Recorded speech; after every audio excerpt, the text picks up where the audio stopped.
Hola, ¿qué tal? Muy buenas tardes, tengan todas ustedes. Bienvenidas a su programa Dios te quiere plena, que se transmite a través de la plataforma Creciendo Contigo Mujer, la radio católica online para la mujer, porque ser mujer es un privilegio, porque en tu vientre se gesta la vida, porque eres esa luz que iluminas a quienes tienes a tu alrededor. Mi nombre es Cristi Parra y me da mucho gusto compartir este tiempo de sobremesa con ustedes. Si es que estás comiendo o si ya estás en el cafecito, pues bueno, compartiremos esta hora aquí con nosotros. Y el día de hoy en el programa vamos a abordar un tema muy fuerte, un tema muy delicado, para el que es importante que reunamos los elementos que nos ayuden para darnos luz y poder tomar decisiones. Custodios de nuestros hijos, ¿cómo hacerlo? Y para hablar de este tema tengo el honor de contar conmigo hoy aquí en el programa con el maestro Adrián Aguilera. Maestro, ¿cómo estás? Muy contento de saludarte, no de las circunstancias en las que nos saludamos, pero sí de saludarte y también de extender este saludo a tu auditorio. Y bueno, pues el día de hoy en Guadalajara ha sido un día histórico, un día trascendente en el que debemos de tomar acciones pues a favor de nuestros niños, de nuestra infancia, de nuestros hijos. Hace unos momentos estuviste con la maestra Bresi, que todo es providencial, el poder dar continuidad, porque el tiempo pues es insuficiente. Se hicieron ya algunas reflexiones en este programa con la maestra Bresi. Y bueno, pues ahorita continuamos un poquito con esta reflexión. Si quieres ayudarnos a ponernos en contexto de qué fue lo que sucedió el día de hoy y por qué estamos nosotros hablando de este tema. Sí, mira, bueno, tanto Bresi como tú creo que me invitaron por un motivo muy puntual. Hoy se está discutiendo en el Congreso, creo que ya en este momento ya en el Pleno del Congreso, se está discutiendo la así llamada Ley de las Infancias Trans. Unos antecedentes. La Suprema Corte de Justicia mandató al Congreso del Estado que modificara uno de los artículos que regula la ley del registro civil. Lo que se pide por parte de la Corte es que niños, niñas y adolescentes puedan cambiarse el nombre y los datos de identidad ante el registro civil.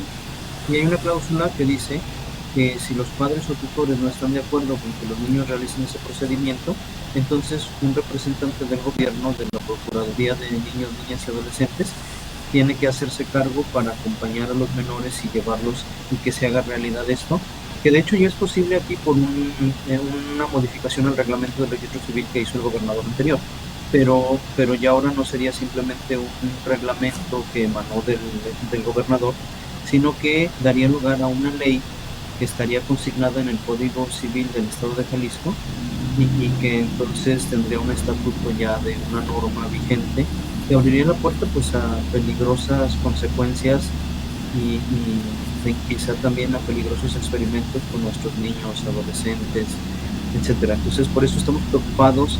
Hemos estado tratando de dialogar con los legisladores, tanto con los que promueven la iniciativa, con los que están a favor, como con algunos otros que sabemos podrían estar en contra y invitar a sus compañeros a un procedimiento prudente, pero bueno, no hemos tenido éxito. De hecho, hoy tratamos, ¿verdad?, de abonar a este diálogo y en lugar de recibir la atención que hubiéramos esperado por parte de los legisladores, más bien parece que se aceleró el proceso como para decir, como para que quede claro que no tienen la más mínima intención de dialogar con nadie ni de escuchar a nadie, ¿verdad? Por eso es importante que todos, especialmente los padres de familia, tomemos conciencia del momento crítico que estamos viviendo en nuestra ciudad, en nuestro estado, ¿verdad? Porque, si alguien está dispuesto a hacer lo que sea, el sacrificio que haga falta por el bien de los niños, pues son en primer lugar sus papás. ¿Qué sacrificio no haría un papá por uno de sus niños, verdad? El primero que sufre cuando los niños están sufriendo son precisamente los papás.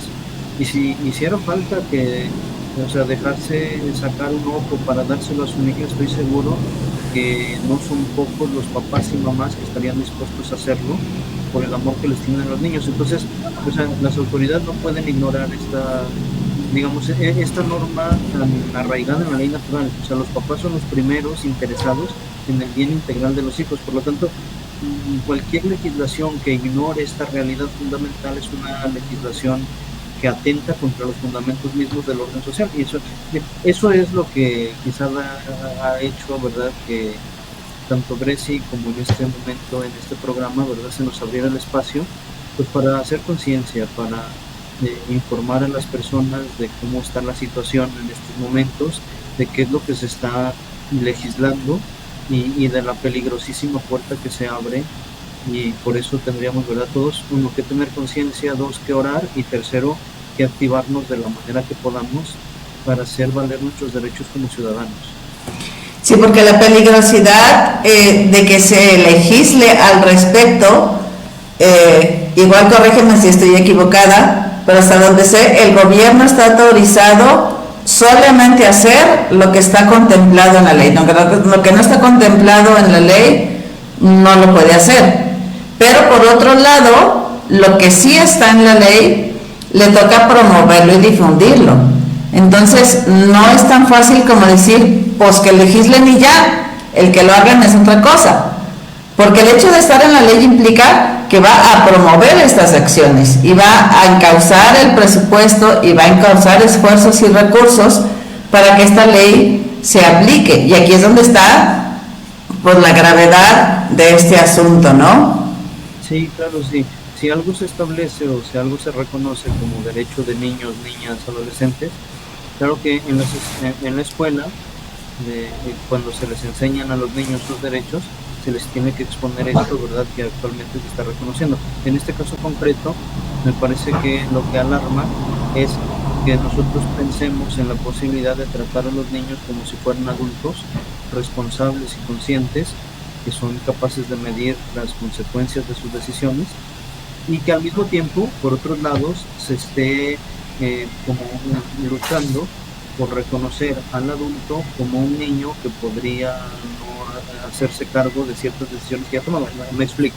La paradoja es, queremos que el niño se comporte como adulto para que los adultos puedan comportarse como niños chiquitos que de pronto se deshacen de sus decisiones, ¿verdad?, y se deshacen de toda responsabilidad y de buenas a primeras deciden ser otra persona. O sea, es el carácter, la ideología de género, así se llama toda esta corriente que promueve todos estos supuestos derechos. La ideología de género reclama para sí mismo un carácter casi omnipotente. Es decir, reclama, ¿verdad?, como punto de partida que uno puede hacer con su vida y con su realidad lo que uno quiera. Esto es muy peligroso.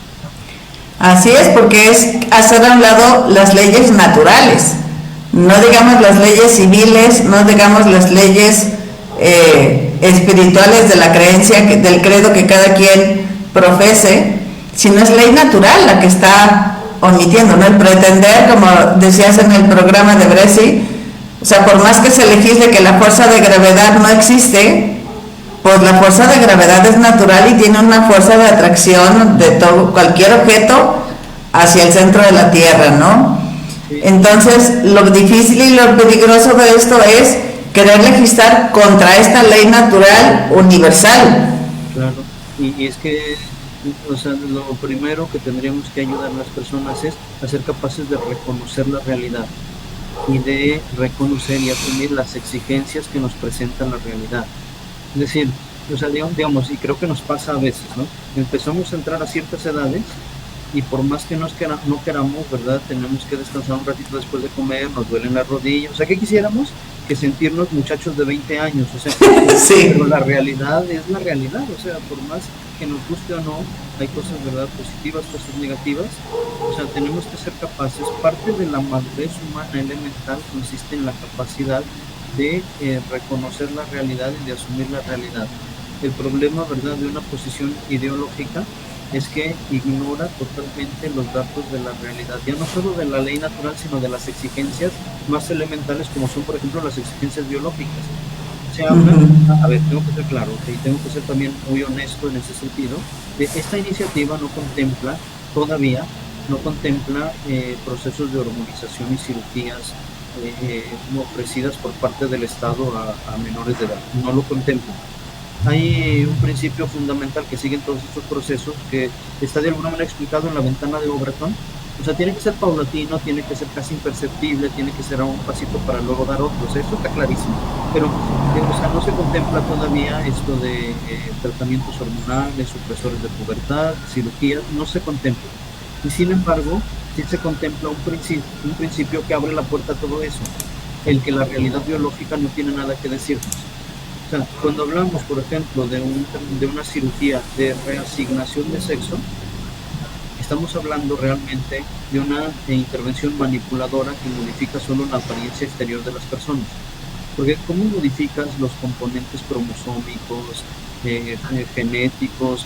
¿Cómo modificas, verdad, al ser humano en todas sus dimensiones interiores, también cerebrales y demás, verdad? O sea, el sexo, ya sabemos, tiene una dimensión genética, una dimensión cerebral, una dimensión gonádica, etcétera, etcétera. O sea, podrías modificar a través de tratamientos hormonales que tienen muchísimas consecuencias y a través de cirugías la apariencia exterior de la persona, pero no su sexo. Es decir, lo peligroso, ¿verdad?, es que ya no solo se ignora la ley natural, ya no solo se ignora la ley moral, sino incluso las exigencias, se pretende ignorar las exigencias más fundamentales del sexo y de la genética y de la biología humana, ¿no? Y esto no deja de ser peligroso. O sea, se identifica sin más la pretendida conciencia o autopercepción de género con la conciencia de la propia identidad.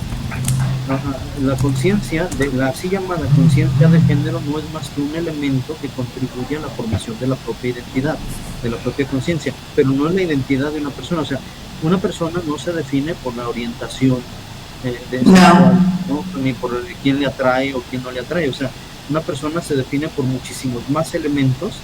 Claro, también interviene la cuestión de la orientación sexual, pero no es ni lo único ni lo más importante. Entonces, o sea, sí me parece como un punto de partida, un error grave, que, como te decía, al ignorar los datos más evidentes de la ciencia, o sea, pretende y pone a las personas en una ficción, y en una ficción que tarde o temprano se va a desmoronar.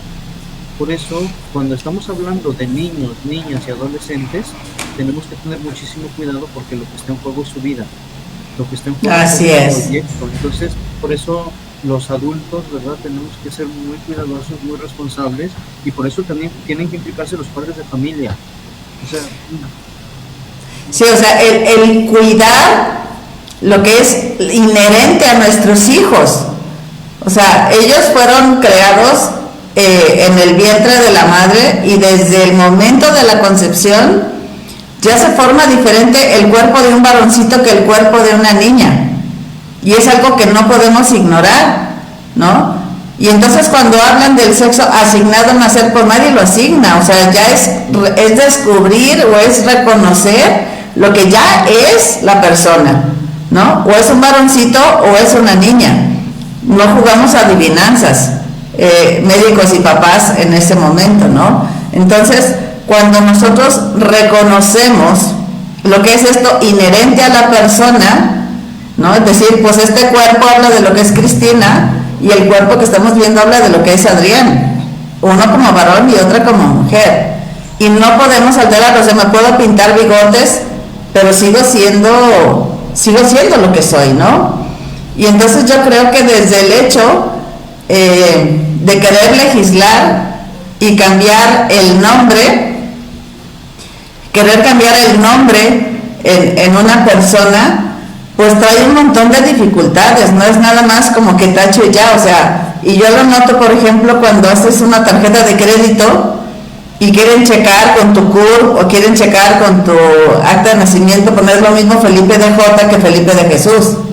O decían el otro día, las que dicen Ma de la Luz, o decir María de la Luz. Entonces, el decir, pues todo esto no son no estamos jugando, pues son cosas bastante serias y bastante trascendentes. sí, claro. O sea, a mí me llama mucho la atención, por ejemplo, que para mostrar su predilección por el pueblo de Israel, lo que hace Dios es revelarle su nombre. Es decir, de alguna manera, en el nombre de Dios, en el santo nombre de Dios, que los judíos, por respeto, no se atrevían ni siquiera a pronunciar, está presente toda la realidad de Dios. O sea, Dios se hace cercano al revelar su nombre. Dios de alguna manera se da a sí mismo, se dona a sí mismo, dando a conocer su propio nombre. O sea, a través del nombre podemos acceder a la realidad. No es lo mismo, ¿verdad? Decir, oiga señora, disculpe, o sea, alguien que no conoces, a tener el acceso, ¿verdad? Así, la confianza y la cercanía. Y decir, oye, Cristi, tal cosa. O sea, el solo nombre, Cristi, es una llave que abre la puerta a una realidad muy profunda, a tu persona, a tu interioridad. Y entonces, cuando está bien y me concedes el privilegio, ¿verdad? De compartirme tu nombre y de permitirme hablarte de tú a tú y hablarte por tu nombre, lo que estás haciendo conmigo, ¿verdad? Es de alguna manera una invitación a entrar dentro de tu vida, entrar dentro de tu persona, ¿no? En ese sentido, o sea, tampoco podemos ni nos valorar, o sea, lo que el nombre representa, ¿sí? Quiero decir, o sea, no es tan sencillo, ¿verdad? Como decir, ahora soy Adrián, luego puedo ser Pedro.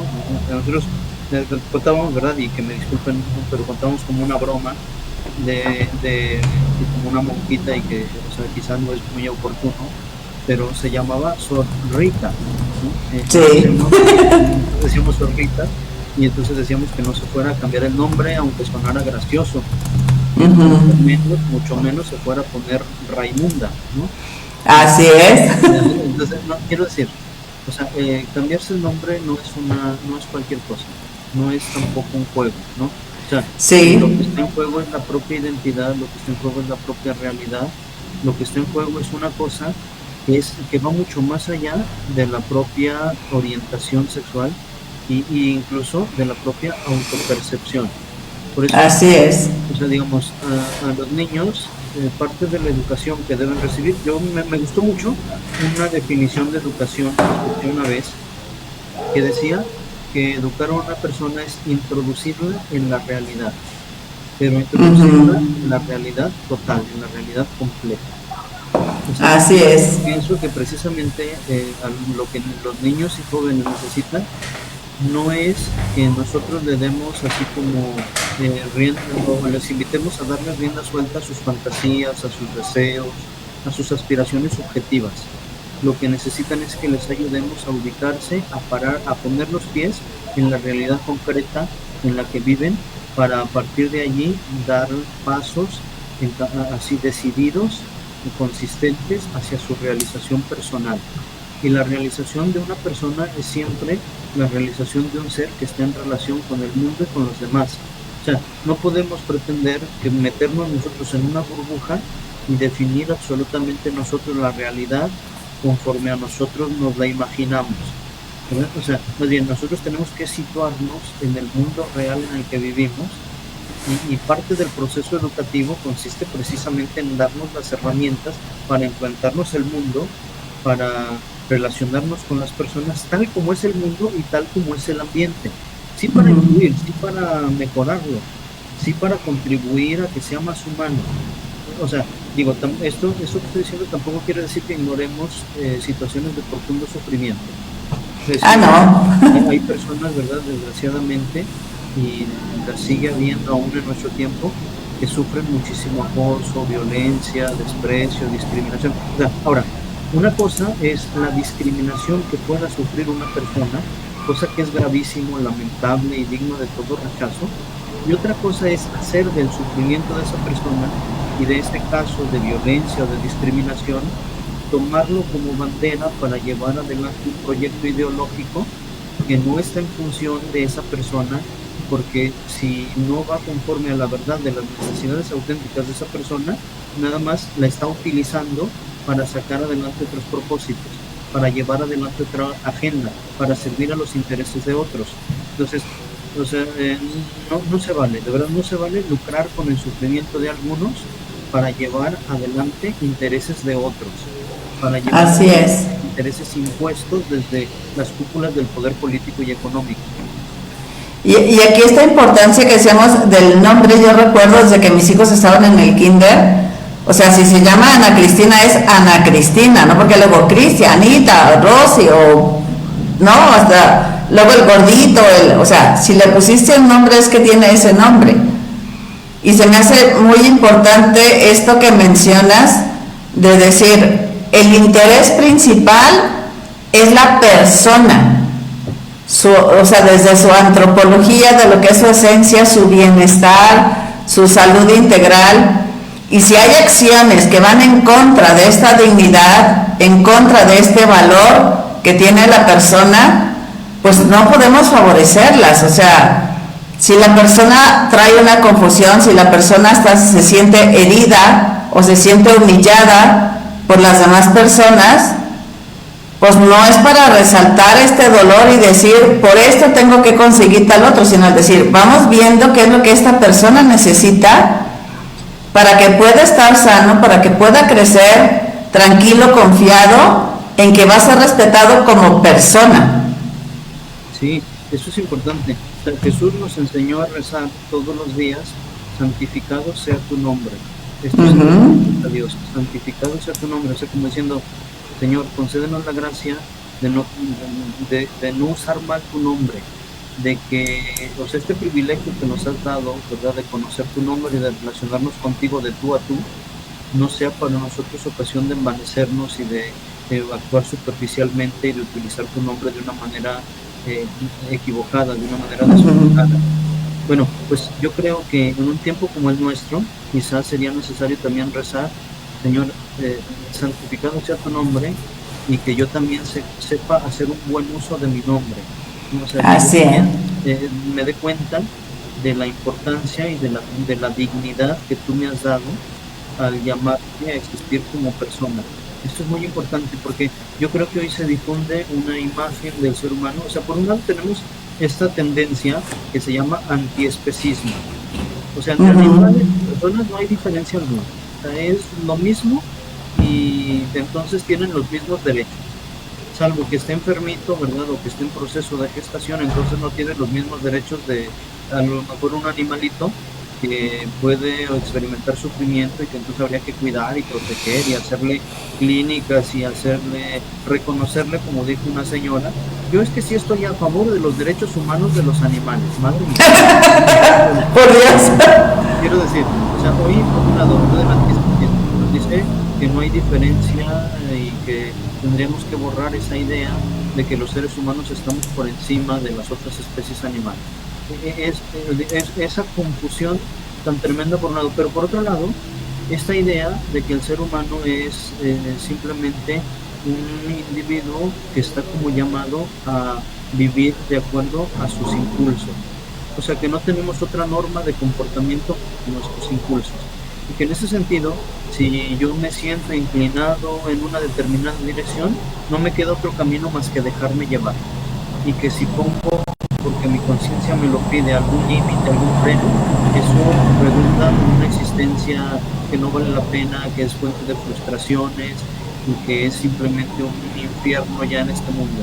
O sea, esta idea del ser humano es una apología de cualquier tipo de comportamiento negativo, incluso criminal. Porque si uno puede reconocer y orientar bien sus decisiones, y si uno no tiene otro remedio más que dejarse llevar de sus impulsos, entonces estamos hablando que una persona violenta no le queda otro camino, ¿verdad?, más que lanzarse a los golpes contra quien sea o tomar un arma y dispararle a todo el mundo. O sea, esta imagen es muy perniciosa, esta imagen es muy peligrosa, porque de alguna manera redunda en una pedagogía que no forma personas auténticamente humanas, sino que invita a renunciar a aquello precisamente que nos distingue como seres humanos, la capacidad de reflexionar, la capacidad de tomar decisiones, la capacidad de ser coherentes y por lo tanto también la capacidad que tenemos por nuestra voluntad de decidir nuestras acciones, de ponernos límites, de someternos a una disciplina asumida libre y personalmente que nos ayude a sacar la mejor versión de nosotros mismos. O sea, lo que está en juego, creo, es esto. O sea, ¿con qué imagen de ser humano nos quedamos? Con la imagen de un ser que es capaz de disciplina, que es capaz de dar lo mejor de sí mismo, que es capaz de ponerse límites, o con la imagen de un individuo que es marioneta de sus deseos, que es marioneta de sus apetencias. Esto segundo, ¿verdad?, conduce generalmente a la frustración, porque luego no todo lo tenemos en el alcance de la mano como quisiéramos. En la primera opción, la opción cristiana, la antropología cristiana, que de verdad no hay una antropología que sea más completa, más íntegra que la antropología cristiana. Occidente ha vivido 2000 años de la antropología cristiana, ¿no? De esta visión cristiana del ser humano. O sea, el gran aporte, bueno, uno de los grandes aportes del cristianismo a la humanidad es una visión integral del ser humano, una visión que dice que tenemos una sensibilidad y que tenemos que aprender a gestionar nuestras emociones, pero que tenemos también una voluntad que nos puede ayudar a poner los límites, que tenemos una conciencia y que a través de la voz de nuestra conciencia se hace presente de alguna manera esa ley eterna querida por Dios. Que en nuestra conciencia podemos descubrir cuál es el camino auténtico para realizarnos, que no es o sea, tenemos dos posibilidades: o dejarnos llevar y reducirnos a ser marionetas de nuestras apetencias, o seguir la voz de nuestra conciencia, de una conciencia bien formada que nos ayude a irnos superando a nosotros mismos. Eso es lo que está en juego, ¿sí? O sea, ¿qué queremos de nuestros niños? Que sean marionetas que solo se dejan llevar, o que sean personas dueñas de sí, capaces de asumir compromisos, capaces de responsabilizarse de sus acciones. Bueno, pues no demos por supuesto, ¿verdad? Pongamos los elementos para su formación adecuada, para que un día podamos tener adultos responsables, porque si no, si no ponemos esos medios, lo que vamos a tener un día, ¿verdad?, son niños de 40 años, adolescentes cuarentones, que son incapaces de asumir compromisos. ¿Por qué? Porque solo se dejaron llevar siempre de sus apetitos, de sus deseos. No, y además cada cuando cambiamos nosotros de parecer. O sea, si nosotros de adultos, ahorita digo que se me antoja una nieve, y al rato digo que se me antoja un pozole, y al rato digo que se me antoja un lonchecito de jamón, pues por cuál me voy a decidir, ¿no? Y entonces nosotros también debemos de ir asumiendo las consecuencias de las decisiones que tomamos, y entender que nuestra voluntad o nuestros deseos cambian a cada rato. O sea, si nos analizamos cómo éramos hace 5 años, hace 10, pues a lo mejor el Adrián de hace 10 años no hubiera decidido estar ahorita en este micrófono, ¿no? Y entonces como entender que los niños no son capaces de tomar ese tipo de decisiones que son tan trascendentes. El niño ni siquiera sabe si se quiere poner el pantalón azul o el pantalón rojo, ni siquiera sabe si se quiere comer las verduras o se quiere comer una bolsa de papitas. Entonces, ¿cómo le vamos a dejar que tome una decisión tan trascendente y además que afecta tanto todo su futuro, que un niño ni siquiera tiene la visión de medir de aquí a Semana Santa, de aquí al fin de semana? O sea, un niño vive en la inmediatez.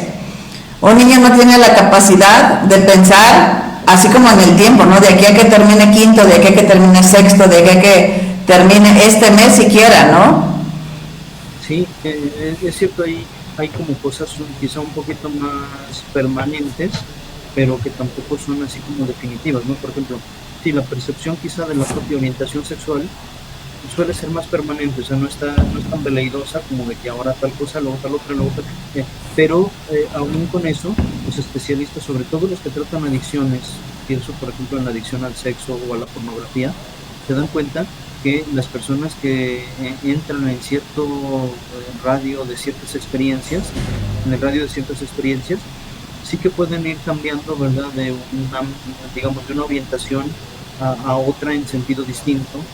Y entonces, claro, si permitimos que los niños, si permitimos que los niños puedan tomar cierto tipo de decisiones que les exponen a experiencias de cierto tipo, pienso sobre todo en experiencias de tipo eróticas, o sea, sí que podría haber muchas, ¿cómo se podría decir?, pues consecuencias, ¿verdad?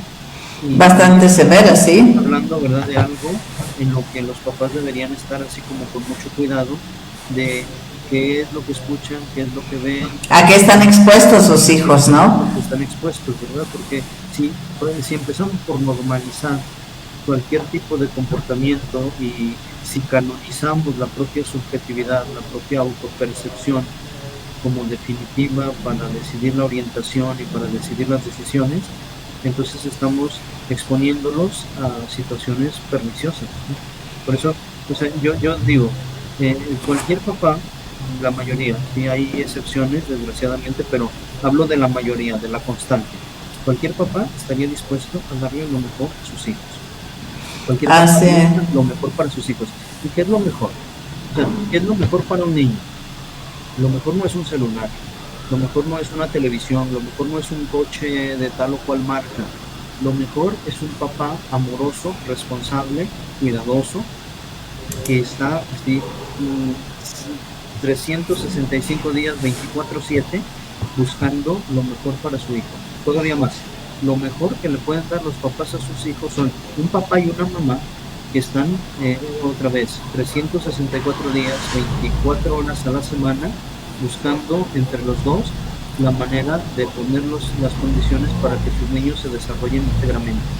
Y si hay una situación de sufrimiento, de vulnerabilidad, de dificultad, o sea, buscando la manera de atender integralmente, de acompañar, de sostener, de apapachar, de dar todo su cariño a su niño, a su muchachito, a su muchacho, muchacha, niña que está sufriendo, que la está pasando mal. O sea, lo que más necesitan es unos papás que se quieren mucho entre ellos, que se quieren mucho a ellos a tal punto que están dispuestos a sacrificarse para procurarles lo mejor. Y a veces lo mejor pasa por negarles algunas cosas, y a veces lo mejor también supone exigirles ciertos pasos que quizás resulten un poquito dolorosos. Yo pienso, por ejemplo, en los papás que tienen al niño malito, no, o sea, hombre, no, si por ellos fuera, le evitarían cualquier sufrimiento, y la mamá seguramente diría, póngame la inyección a mí, pero sabe que la inyección es necesaria para que el niño tenga pues los anticuerpos o el antídoto para la enfermedad que está padeciendo. O las cucharadas, qué feo. De jarabe que sabe. Sí, qué horrible, ¿no? Y someter al niño pero es necesario. Sí. O quitarle el cuchillo de las manitas, ¿verdad? Cuando él está feliz. No, o eso, o tapar el contacto donde va el enchufe, porque eso puede ser riesgoso para el bebecito que meta su dedito. O sea, a lo mejor no siempre el papel de los papás es el más cómodo, porque también a veces exigen que sepan decir que no. Así es. Hay un pensamiento del Papa Benedicto que a mí me gustaba mucho. Él dice que su papá y su mamá se distinguieron mucho por ser una de las personas más nobles y de gran corazón que él conoció. Dice que para él una prueba de la verdad de la fe católica era la plenitud de humanidad que dio a sus papás. Dice que eran personas buenas, y explicaba, entiendo por bueno aquel que también, cuando es necesario, sabe decir que no. Claro. Porque nosotros tenemos a lo mejor una idea de bondad así como toda dulzona y toda romántica, de que es bueno, ¿verdad? De que más bien es tonto porque en todo dice que sí, sin medir las consecuencias. No, ese ser bueno, auténticamente bueno, supone también reflexionar. Así es. Buscar siempre lo mejor, vivir en la verdad. No sé si a ti te ha tocado qué tan deportista seas, pero rumbo al Salto del Nogal, allá en Tapalpa, la Cascada, hay una parte que se le llaman las cuevitas, ¿no? Que las cuevitas de los cristeros. Y entonces, cuando vamos para allá, pues mis hijos y el papá sí se suben, yo no, porque mi condición física no me da para eso. Pero yo estoy con el estómago fruncido de ver, o sea, ellos están viendo un paisaje hermosísimo de allá arriba de las cuevitas, pero yo estoy viendo el acantilado que está enfrente de ellos. Y entonces uno está midiendo el peligro, uno está midiendo el riesgo que están viviendo los hijos, y ahí es donde, como dices tú ahorita, se necesita ser valientes para decirles no, esto no te conviene, esto no es positivo que lo hagas, porque le digo, si uno realmente quiere a los hijos, no les vas a decir a todo que sí. Y yo digo, a ver, si vemos nosotros que el hijo está en ese riesgo de caerse en el acantilado, pues no le vamos a decir, corazón, hazte para atrás, por favor, o sea, lo vas a agarrar con uñas, con dientes, lo jalas del pelo, de la ropa, de donde puedes, con tal de que tu hijo no se te pierda, con tal de que tu hijo no se te vaya a ese acantilado.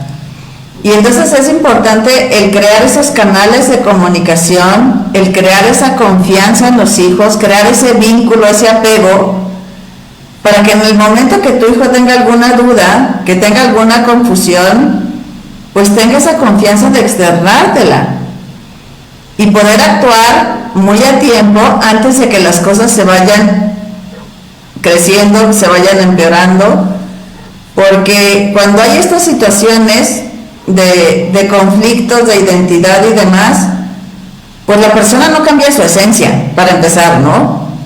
El Satanás nos hace creer que se cambia la identidad, pero ni siquiera te cambia el nombre. O sea, es fulanito que tiene esta situación, fulanita que tiene esta situación, ¿verdad? No somos una realidad diferente, ¿no? Y entonces es importante el crear esta situación de apego, de confianza con los hijos, para que nos puedan externar, oye papá, fíjate que me pasó esto, fíjate que me siento mal con esto. Y uno entonces poderle decir, ¿y qué te hace creer que esto está pasando? ¿Verdad? No es el, sí, vamos adelante y te amo. No, a ver, ¿qué te hace pensar? Para ver qué podemos hacer como familia, como sistema familiar, para apoyarte en solucionar esta situación que estás viviendo, ¿no? Sí, bueno, primero, una puntualización respecto a mi condición física. Tengo que decir que soy muy deportista, te creas. Que no se me nota el deportista que soy. No es cierto. Pero me gusta lo que dices, ¿verdad? Porque es necesario, de verdad, en las familias, entre padres e hijos, fomentar ese clima de confianza, ese clima de unidad. O sea, por eso decía, es muy importante que los papás sean un solo corazón, que los papás trabajen en unir, en esa unión de los corazones. Es decir, si necesario fue la unión de sus cuerpos para engendrarlos, necesaria será la unión de sus corazones para ayudarlos, para educarlos, para orientarlos. Entonces, o sea, que sean un refugio, ¿sabes? O sea, que sean tanto, que sean un modelo, que sean un ambiente sereno, donde los hijos puedan volver cuando lo necesiten. A mí me impresionó mucho en una entrevista ya en su retiro que el Papa Benedicto concedió, donde dice, le preguntaron que a qué se dedicaba antes de fallecer, bueno, en este periodo de su retiro como pontífice. Me dedico, dijo, a prepararme para la muerte. Dijo, ¿y qué espera usted cuando llegue el momento de su muerte? Espero la misericordia de Dios y el cielo. ¿Y cómo se imagina el cielo? Me lo imagino como la casa donde viví con mi papá y con mi mamá. Wow. O sea, pienso, ¿verdad? Dichoso el hijo que se imagina el cielo, así como ese lugar sereno, tranquilo, o sea, que asocia el cielo con la experiencia de papá y mamá. De hogar. Porque de Betania, ¿no? Más bien el purgatorio, ¿no? Así como, ¿cómo te imaginas el purgatorio? Ay, como la casa con mi papá. No, quiero decir, o sea, crear ese clima, ¿verdad? Que para uno constituye a veces un refugio, un respiro, un espacio de paz, de serenidad. Ahora bien, para eso, ¿verdad? Es necesario saberse ganar la confianza de los hijos. Para eso es necesario, bueno, a ver, fomentar su sinceridad. La sinceridad, y yo creo que en eso tenemos como mucho, un entrenamiento grande, ¿verdad? Para dominar nuestras reacciones.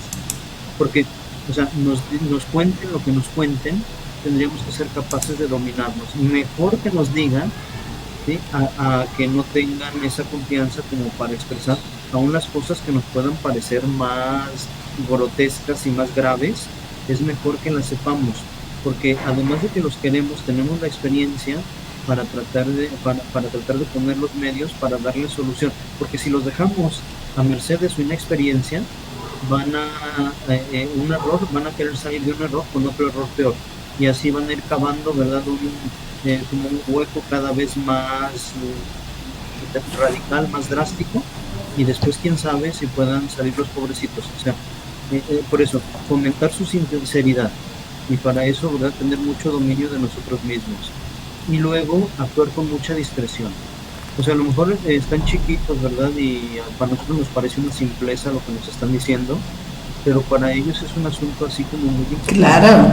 Y entonces no están evidenciando y no, o sea, hay casas en las que todo lo que se diga puede ser usado en contra de quien lo dijo, así como en el mejor de los juzgados de las películas estadounidenses, ¿no? No, o sea, tenemos que actuar con mucha discreción, de que nos cuenten, así es como su intimidad está en juego, y por eso, luego, una actitud también de paciencia. O sea, tenemos que saber esperar, sus procesos son diferentes, sus ritmos de reacción son distintos, no todos lo ven con la misma claridad que nosotros. O sea, tenemos también la paciencia, dice Santa Teresa, todo lo alcanza. O sea, otra vez, fomentar la sinceridad. O sea, que sepan, ¿verdad?, que es mejor que digan la verdad a que se inventen un montón de excusas y teorías y de mentiras, o sea, fomentar siempre la sinceridad, actuar con mucha discreción y luego tener una paciencia a toda prueba. Otra vez, la paciencia, dice Santa Teresa, todo lo alcanza. Así me parece que con una familia, ¿verdad?, que está trabajando en poner esos pilares, creo que es más fácil enfrentar incluso situaciones complejas.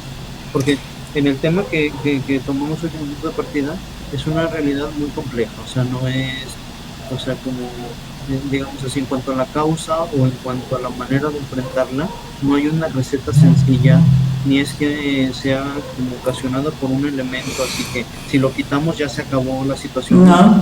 Son temas muy complejos y va a requerir Sí, un proceso largo, ¿no? Y va a ser fuente también de muchos aprendizajes para toda la familia. Entonces, o sea, los papás tienen que estar dispuestos también a veces a tomar su cruz y a caminar el camino hacia el Calvario cuando uno sí. está pasando por una situación compleja, ¿verdad? Por ejemplo, de falta o de confusión de identidad o de a lo mejor algún caso todavía más drástico de división interior, ¿no? Sí, claro, y hacernos como María, ¿no? Que guardaba estas cosas en su corazón y las meditaba, y meditarlas a la luz de la palabra de Dios, a la luz del magisterio, a la luz de la ciencia, de la ciencia real. Y bueno, pues también el ir poniendo estos elementos, ¿no? Que no es cosa de un día, no es solución de un momento, sino que vamos a entrar a un proceso, ¿no? Para ir buscando esta solución entre todos. Y que nunca falte el cariño, ¿no? El decir te amo, para mí eres importante. Y como también nosotros tener ese criterio, Adrián, porque me he fijado que a veces, por ejemplo, si ven a un niño jugando con una muñeca, uy, ya se asustan los papás, ¿no? Bueno, ¿cómo va a aprender a ser buen padre? O sea, y hermano, pues que también juegue y que aprenda cómo ser papá, ¿no? O sea, como pueden ser cosas muy sencillas y ya las ven graves, o las cosas graves a lo mejor no les dan la importancia que deberían de, ¿no? Entonces, pues que también los papás no se sientan solos, estamos acompañados por la iglesia, por la ciencia, por la sana psicología, por la sana psiquiatría, para que nuestros hijos desde pequeños vayamos reforzando su feminidad, vayamos reforzando su masculinidad, porque esta identidad se va transformando y como bien decían los expertos allí en el Palacio Legislativo en la mañana, esta identidad no se conforma más que hasta la adolescencia o la juventud, ¿no? De saber cómo soy, de saber qué quiero, de saber si me gusta la nieve de limón o la de chocolate, si me inclino más por la ingeniería o me inclino más por los artes. Todo esto que va conformando a la persona se va decidiendo con el tiempo. Sí, y yo sí creo que hay una cosa que es muy importante, o sea, si queremos de verdad proteger a los niños, o sea, al margen, ¿verdad?, de cosas como las que te has dicho, de que si juega esto, si juega esto otro, de que, o sea, esas cosas son en todo caso secundarias, ¿no? Pero hay una cosa que sí es muy importante y que creo que sí marca mucho la conciencia tanto afectiva como moral de los niños. Y esto es que los papás nunca se anulen el uno al otro, nunca anulen la figura del otro delante de sus hijos. O sea, que, por ejemplo, que el papá no desautorice a la mamá, que si la mamá da una sugerencia o una orden, el papá la apoye. Esto refuerza muchísimo la conciencia de los valores morales en los niños. O sea, este ver papá y mamá unidos, porque papá y mamá son dos fuerzas en sentido contrario se anulan, dos fuerzas iguales, en sentido contrario se anulan, dos fuerzas en el mismo sentido se suman. O sea, si ven a papá y mamá así unidos en una misma dirección, con criterios compartidos, que saben ponerse de acuerdo, que saben dialogar, las indicaciones que les dan a los niños adquieren una fuerza que no tendrían, ¿verdad?, si los ven separados, divididos, peleados.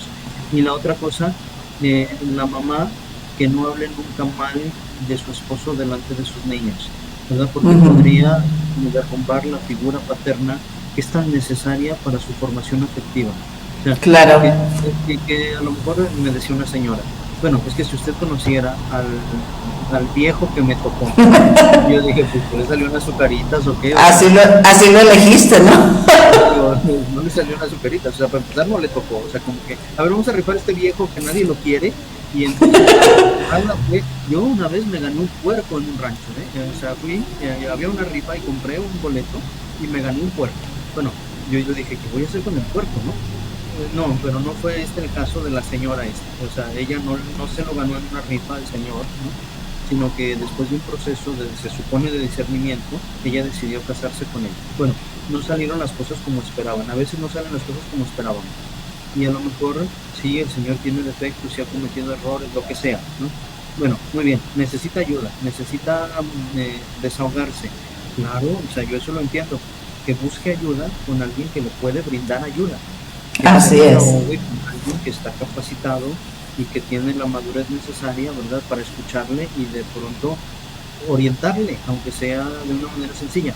Sus hijos, sobre todo si tienen ciertas edades, no son esa persona, por ningún motivo, ¿no? Entonces, o sea, una amiga, su mamá, si hace falta un terapeuta, un consultor, o sea, todo hay medios, ¿verdad? Pero nunca hablar mal del papá delante de los hijos, nunca desautorizar a la mamá delante de los hijos. Así es. Los niños, ellos y ellas necesitan ver que el papá chulea a la mamá, que es cariñoso con ella, que es romántico, que es fino, que es, o sea, tiene hacia ella un trato así de muy cuidado, ¿no? Que es romántico, que anda como de novio, es como cuando andaba de novio. Necesitan ver, ¿verdad?, que para la mamá, el papá, el esposo es una fuente de seguridad, es una fuente de, o sea, es un referente. O sea, esto lo necesitan los niños, ¿no? Alguien puede decir, bueno, a lo mejor un señor me dice, es que a mí nadie me enseñó a ser cariñoso. Aprenda, o sea, usted no se puede excusar. Si nadie le enseñó de pequeño a cambiar la llanta del coche, no se puede excusar en que nadie le enseñó y luego irse con el coche con la llanta ponchada, o sea, lo va a echar a perder. O sea, si es una cosa que resulta importante, usted tiene que aprender. O sea, lo que estoy diciendo es crear un ambiente familiar lleno de muestras de cariño y también de muestras, digamos, de aceptación, ¿sí? O sea, un ambiente donde uno y el otro se sienten aceptados, se sienten queridos, y donde los niños, ¿verdad?, en ese ambiente tienen las condiciones óptimas para desarrollarse también afectivamente. O sea, esto es importante. Y fortalecer la autoestima de cada uno de nuestros hijos, sean varones o sean mujeres, ¿no? O sea, en el hombre resaltar sus cualidades masculinas que tiene como varón, y en las chicas, pues también como reforzar esta parte femenina, ¿no? Aunque hay mujeres que son muy fuertes y hay hombres que son delicados, eso no marca nada, ¿no? El decir, tú como varón eres importante, tú como varón eres valioso, y tú como niña eres valiosa y eres importante y vales y te queremos por ser como eres, ¿no? A cada uno repetirle pues todos los días eso, ¿no? De decir, o sea, yo descubro mi feminidad en el trato que Felipe me da como varón y él descubre su masculinidad en el trato que recibe de mí como mujer, ¿no? Y bendito sea Dios que nos complementamos. Y entonces como también ayudar a los hijos a que sanamente sepan convivir con varones y con mujeres fuera del hogar, ¿no? Y no estar creando esas adversiones de los enemigos, y es que este no te va a ayudar, y este te va a pegar, y es que si te dejas te va a hacer, sino cómo vamos a transformar este mundo si no es desde el hogar, si no es desde la familia, si no es desde la casa. Porque yo digo, por ejemplo, esos que educan a los varones, ¿no? De, pues tú eres el gavilán y cuiden a sus pollitas, yo digo, pues el gavilán también tiene dignidad y el galán también vale, ¿no? Y entonces es, pues gavilán, primero respétate a ti mismo para que luego puedas respetar a los demás. Y tu pollita también date valor y respeta tu dignidad antes de pedir el respeto a los demás, ¿no? Sí, es una cuestión de conocerse, de respetarse, de cultivarse. O sea, es que estos son imperativos fundamentales, ¿verdad? Que cada uno se conozca, se respete y se cultive, ¿no? O sea, que saque lo mejor de sí mismo. O sea, yo todos los días cuando rezo como varón. O sea, y me relaciono con Dios, nuestro Señor, así como un varón se relaciona, ¿verdad?, con su Creador. O sea, digo, lo que quiero decir es, o sea, estos elementos que algunos pueden pensar que solo se juegan en la orientación sexual, no están presentes solo en ese campo. En realidad, todas nuestras interacciones, toda nuestra manera de ser y de reaccionar están marcadas por nuestra pertenencia o al género masculino o al género femenino. Y en ese sentido todo lo que hacemos de alguna manera lleva el toque propio, ¿verdad?, de nuestra masculinidad o de nuestra feminidad. O sea, pretender borrar ese dato elementalísimo y pretender que toda una sociedad se ciña a este criterio que carece tanto de sentido común, o sea, me parece, a ver si no estoy mal enterado, me parece que el señor cardenal Jesús Francisco Robles ha dicho que es una aberración. O sea, creo que son palabras suyas, yo lo he visto la nota en medio, una conferencia de prensa, me parece que son palabras suyas, él ha dicho, es una aberración. O sea, pretender que los niños puedan decidir, digamos así, sin ningún otro referente más que sus deseos, que podrían ser pasajeros, a lo mejor no siempre son pasajeros, pero podrían ser pasajeros, él ha dicho, me parece es una aberración. O sea, pretender organizar un mundo en el que cada quien puede desconocer los datos más elementales de la constitución de su persona es una aberración, ¿sí? O sea, que quede claro, ¿no? Y que tengo que ser muy preciso. Yo no me estoy refiriendo a las personas, ¿sí? O sea, hacia las personas, sea cual sea su condición, sea cual sea su situación, y que todos tenemos, ¿verdad?, cosas que nos causan sufrimiento y que nos ponen en dificultad. O sea, hacia las personas todo mi cariño, todo mi respeto, toda mi empatía, toda mi solidaridad. Y creo que todos conocemos personas y tenemos cerca personas con las que compartimos y nos solidarizamos en sus momentos de sufrimiento, de dolor. Pero hacia otras personas que quieren lucrar con ese sufrimiento y con ese dolor y quieren llevar a cabo propósitos que solo contribuirían a generar una sociedad consumista y manipulable, hacia esas personas que hablan de libertad y están pensando solo en dinero, hacia esas agendas, hacia esas propuestas, hacia esos proyectos, todo nuestro rechazo. O sea, así es. Un rechazo contundente. Y yo les invito a los papás, a que trabajen en distintos frentes, ¿no? A que en distintos círculos vayan teniendo atención, a que tomen su relación entre ellos, papá y mamá, a que revisen, y si necesitan ayuda para corregir alguna cosa, busquen esa ayuda y mejoren la relación entre ellos, y que sea una relación cada vez más humana, una relación de confianza, de cariño, de apoyo. Luego, en relación con sus hijos, o sea, qué dinámicas tienen que echar a andar para que la relación con los hijos sea positiva, sea productiva, sea un ambiente de confianza, de cariño, de así sencillo, pero sí de mucho compromiso unos con otros. Pero luego también estar atentos, ¿verdad? Porque somos seres sociables, vivimos en un mundo, vivimos en una ciudad en la que lo que sucede alrededor nuestro termina influyéndonos. Claro. En ese sentido, comprometernos, ¿verdad?, como ciudadanos responsables en lo que nos compete en cuanto a la acción política. Y en este caso concreto, creo que lo que tenemos que hacer es exigir a nuestros representantes que respeten y que luchen por los auténticos derechos, en este caso derechos también de los padres y derechos de las familias.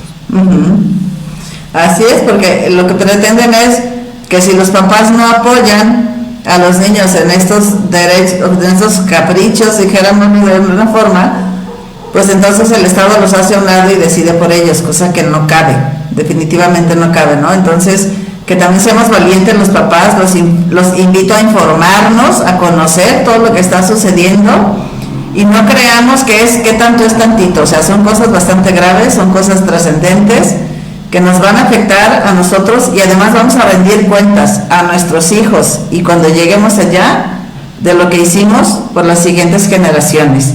Y no queremos ser recordados como una generación tibia, miedosa, que no tuvimos el valor de defender lo que realmente vale, que son nuestros hijos, que es su dignidad, que es su felicidad y que es su realización, ¿no? Y bueno, aprovecho para mandar un saludo a Javier Maitorena, a Bresi, que estuvo presente aquí en el programa, a Carmen Gómez Aldrete, un saludote también, Misioneros de Jesús Guadalajara, Cristina Ruiz, Adriana Sagún, Sofía Laviaga, Maritere Camacho, un saludote, y Fabi Deo, que es asidua escucha aquí de Creciendo Contigo Mujer. Y bueno, compartan este programa, compártanlo en sus redes, compártanlos con personas que crean que les puede interesar y realmente cumplamos con esta misión, porque es una misión que Dios nos dio, Adrián, ¿no? De ser custodios de nuestros hijos, y nos toca llevarlos a la santidad, acompañarlos en su peregrinar por esta tierra y llevarlos al cielo. Sí, y entonces... Yo te agradezco muchísimo el nombre que le pusiste al programa, porque a mí de verdad me hace referencia al gran custodio, ¿no?, de la iglesia, de todos nosotros, de Jesús mismo, San José. De alguna manera que San José sea nuestro modelo, porque él fue el Salvador del Salvador. Cuando Así es. Los asesinos intentaron acabar y no tenían escrúpulos en matar a los niños que hiciera falta para acabar con el Hijo de Dios, con el Rey de Israel, San José dio un paso valiente y puso así todos los medios y se expuso a sí mismo y no escatimó en esfuerzos y en sacrificios para salvar la vida de su niño y con eso, ¿verdad?, garantizar pues el que se pudiera llevar a cabo la redención de la humanidad. En ese sentido, o sea, invoquemos a San José, imitemos a San José, o sea, amemos mucho a San José, que para una generación como la nuestra, que carece de figuras paternas, que carece de referentes, San José puede ser el padre que nosotros necesitamos. O sea, no sé, la providencia es extraordinaria y San José es un hombre paciente que ha esperado el momento en que la historia lo necesitara para darse a conocer. O sea, durante mucho tiempo brilló tanto la figura de Jesús que quizá la figura de María, que se dio a conocer pronto, se distinguió pronto, y la figura de José quedaron un poquito así como a la sombra. En la sombra. Digo, así como un poquito, ¿verdad?, en la sombra. Y curiosamente, de un tiempo para acá se viene multiplicando la devoción y la confianza al grado, ¿verdad?, que hace 150 años fue proclamado San José patrono de la Iglesia Universal. Bueno, o sea, de 150 años para acá, o sea, cómo se ha multiplicado el cariño y el aprecio de la gente a San José. Debe ser porque es una figura que tiene, o sea, consigo mucho, ¿verdad? El mensaje de San José tiene que ver mucho con lo que hoy necesitamos. Entonces, o sea, yo agradezco este título tan providencial y tan acertado, porque a nosotros nos invita, ¿verdad?, a ser de San José, de alguna manera, o sea, tratar de parecernos a San José en el ambiente en el que nos toca movernos, porque también hay muchos Herodes, muchos Herodes, ¿no?, que quieren matar la inocencia de nuestros niños y que quieren usar a nuestros niños para sacar adelante sus proyectos. No les interesan los niños, les interesan sus proyectos, ¿sí? Entonces, para esos Herodes hacen falta Josés, ¿no? Hacen falta figuras, ¿verdad?, que invitando a San José. De hecho, es muy elocuente esos párrafos de la Sagrada Escritura, es del Antiguo Testamento y tiene que ver con otro José, pero les dice el faraón a los hijos de Israel: vayan a José, id a José. El Papa Francisco en 2019, si no me acuerdo mal, en 2019 también nos dijo a todos: id a José, diríjanse a San José. Y entonces incluso nos escribió aquella carta tan bonita, sí, hermosa, en la que invitaba, ¿verdad?, a prestar atención y a dejar entrar en nuestra vida espiritual y a crecer en la confianza y en el cariño, y sobre todo a imitar cada día más a este custodio al que Dios le encomendó sus tesoros más preciosos, Jesús y María, y luego la Iglesia, y todos nosotros bajo el patrocinio de San José. Bueno, pues ¿qué te puedo decir, no? Pero simplemente no quería dejar pasar la oportunidad de agradecerte el título que me pusiste, porque a mí inmediatamente me hizo pensar en el santo al que quiero tanto, San José, custodio del corazón de Jesús y custodio de la Sagrada Familia, custodio de la Iglesia y custodio de las personas de buena voluntad que hoy también trabajan por el bien de los niños. Pues muchas gracias, Adrián, por acompañarme, y bueno, que en este año, en el Jubileo de la Esperanza, seamos esperanza para todas estas personas, que no se sientan solas, que sepan que en la Iglesia Católica y en los que realmente están apegados a la real ciencia pueden encontrar este apoyo para salir de su situación, y que eso no resta su valor ni su dignidad, que son personas grandiosas y que necesitan este apoyo y que estamos dispuestos a dárselos y a luchar contra esos Herodes que bien dices, ¿no? Que también esos Herodes pues van a dar cuentas, a final de cuentas, cuando les toque presentarse ante el Juez Supremo, ¿no? Pues Dios me los bendiga a todos. Muchas gracias. Nos vemos también la próxima semana.